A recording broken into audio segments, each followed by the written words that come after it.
Hello, my name is Jack Walker. In 900 BCE, the first formal sport was recorded in Greece with the first Olympic Games.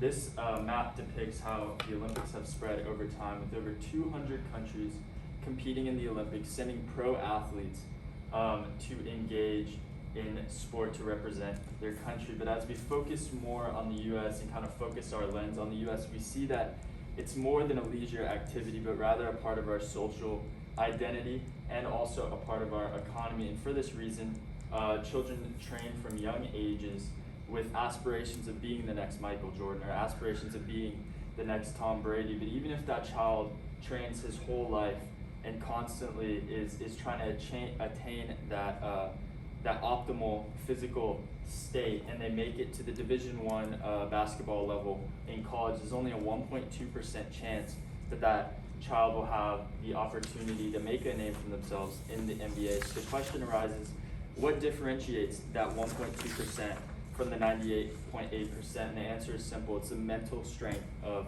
the athlete. And at the elite level, we see this mental strength. We rarely see breakdowns of athletes, but at the college level, we see it far more often. And the stimulus source shows us an example of a rare breakdown from an elite athlete with Serena Williams. In her US Open game in 2009, her semifinal game, she was against an opponent who was nowhere near as physically talented as her, who was not nearly as accomplished as her, but yet she let her emotions get the best of her, getting angry at a ref and eventually losing that semifinal game. So bringing it back to that 1.2%, what's the differentiator? That mental strength. Well, why is that mental strength the differentiator? Causes the question to arise. To what extent does the mental strength of professional athletes in the United States provide them an advantage in relation to amateur athletes? Upon extensive research, I found that the mental strength of professional athletes in the United States provides them an advantage in comparison to amateur athletes due to their ability to reach a flow state, prevention of mental illness, and ties to injury prevention.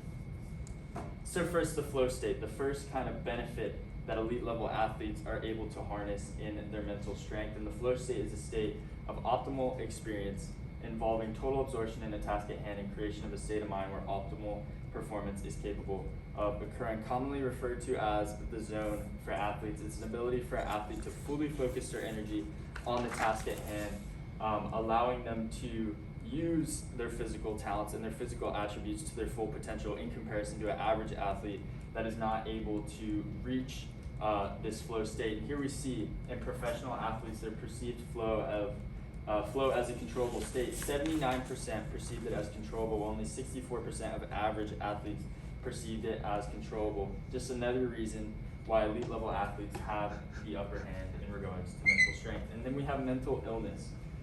So at the Division I level, once again, we see that male baseball players have an 18% rate of depression, a very high number in comparison to the Major League Baseball, the pro scene in the United States, where only 10 of 1,026 have been reported to have this depression. So an 18% in comparison to a less than 1% ratio. What differentiates these elite athletes? Well, it's their access to mental health coaching, their team psychiatrists, the people around them that are able to help them get through their mental struggles. This is a rare occurrence to see on Division I teams, unless the team has significant funding. And then also increased self-esteem. Professor Chang CJ of Yale University claims that decreased self-esteem leads to an increased rate of depression, and that pro-level athletes actually have a higher self-esteem due to their achievements in the past. They've proven to themselves they're capable of executing the task, while these average athletes do not necessarily have that high rate of self-esteem. Also, injury. So a misconception in regards to injury is that injury is purely based on toughness and not the mental state of an athlete. But Scherf and Vosso actually found that life stress was the biggest factor in recovery after an injury, and also the chance of the injury occurring. And we wonder why is that? Why would life stress play such a significant factor in regards to injury recovery and, of course, that injury occurring?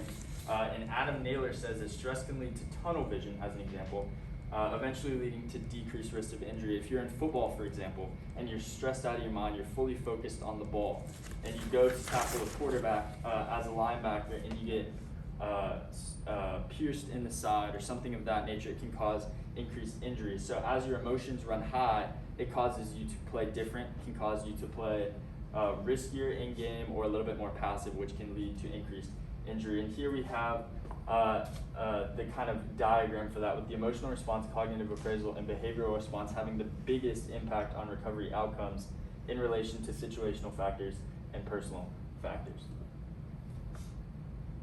So, the solutions and limitations. How do we kind of close this gap between elite athletes and average athletes in regards to their ability to control their mental strength? Well, we could place psychologists, staff onto teams. These sports psychiatrists, we could get funding from the NCAA to institute mental health education into these teams. We could also have coaches implementing mindfulness practices into their practices, and we could set guidelines for appropriate recovery times for athletes. However, the limitations of this is, of course, fund allocations. At smaller schools, these D3 schools, these D2 schools, it's harder to get the funds to support, a team psychiatrist or something of this nature. And then, of course, coaches' lack of education in the mental training field. So in conclusion, the physical state of an athlete is only the tip of the iceberg, and it's something that oftentimes is the only thing we see in athletes. From a young age, parents are training these athletes to be the top physical state, the optimal state, but yet they fall short in the mental state. And this is where the athletes have their advantage at the pro level. They have the flow state, they have the decreased risk of mental illness and decreased injury that allows them to outcompete these average athletes. Thank you.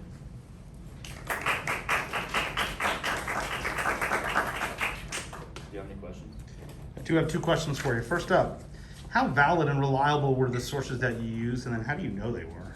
Awesome. So I found all of my sources off of Gale One's file in the peer-reviewed academic journal section.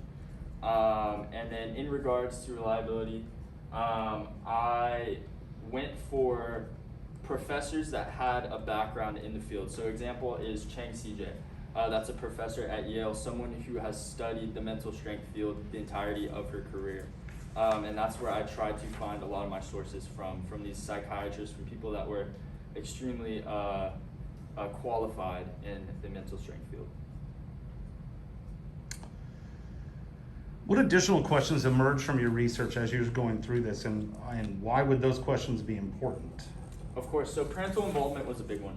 Parental involvement in regards to the misconception that the physical state is everything was a big question that arose as I kind of went through my research. And the reason for this is athletes are trained so hard at the youth level.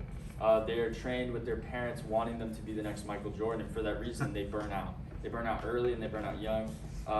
You could have the number one kid in the state, we see it all the time, the number one kid in the state in tennis or whatever it may be, and that kid will burn out by the age of 17, 18, and they don't get to compete at that pro level. So parental involvement in regards to that was a big question that arose for me. The reason I did not include it in my presentation is just because I didn't feel it was necessary in depicting kind of how mental strength of pro athletes cause them to be able to outcompete average athletes.